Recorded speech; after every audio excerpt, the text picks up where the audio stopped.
The school nurse called me at work and said, "How fast can you get your son's insulin to school?" "What do you mean?" I dropped my coffee mug on my desk, the hot liquid splashing across quarterly reports I'd been reviewing. Mrs. Patterson's voice was steady, but I could hear the underlying urgency. "Tyler's insulin pen is missing from his emergency kit. We've looked everywhere. His blood sugar is at 387 and climbing." My hands were already grabbing my keys while my brain tried to process this. Tyler's backup insulin was always in the nurse's locked medication cabinet. We'd triple-checked it at the start of the school year. "I'm 15 minutes away," I said, already running toward the parking garage. "His emergency pen is in my car. Should I call an ambulance?" "Not yet," Mrs. Patterson said carefully. "He's conscious and talking, but we need that insulin within the next 30 minutes. I'm monitoring him every 5 minutes. The way she emphasized 30 minutes made my foot press harder on the gas as I pulled out of the garage. Tyler had been diagnosed with type 1 diabetes when he was 7. We'd spent 3 years perfecting our routine, backup plans for our backup plans. The school had 2 insulin pens. I kept one in my car. My ex-wife Rachel had one at her house. This wasn't supposed to happen. The traffic light ahead turned yellow, and I gunned it, sailing through just as it hit red. My phone rang through the car speakers. "Rachel, the school called me too. I'm 40 minutes away in a client meeting. Please tell me you're closer." Her voice had that controlled panic I recognized from Tyler's diagnosis day. "Already driving," I assured her. "ETA 12 minutes.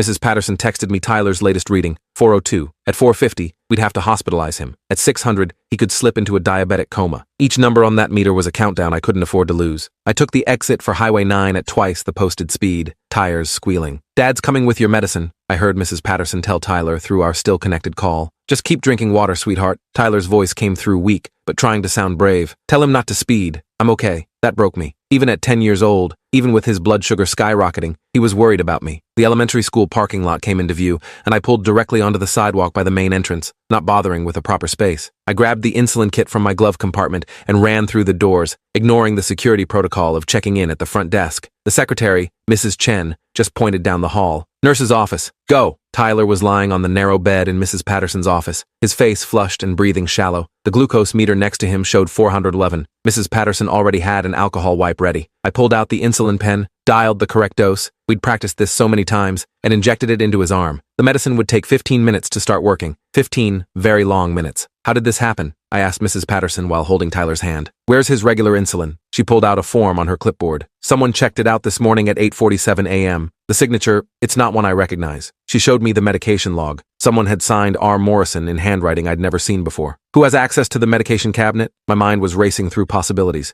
Mrs. Patterson's face was grim. "Only myself, the principal Mr. Hayes, and the backup nurse Mrs. Walters. But Mrs. Walters called in sick today." She paused. "And the cabinet wasn't forced. Someone used a key." Tyler's breathing was starting to normalize as the insulin worked through his system. His latest reading, 385 and dropping. I texted Rachel the update, and she responded that she was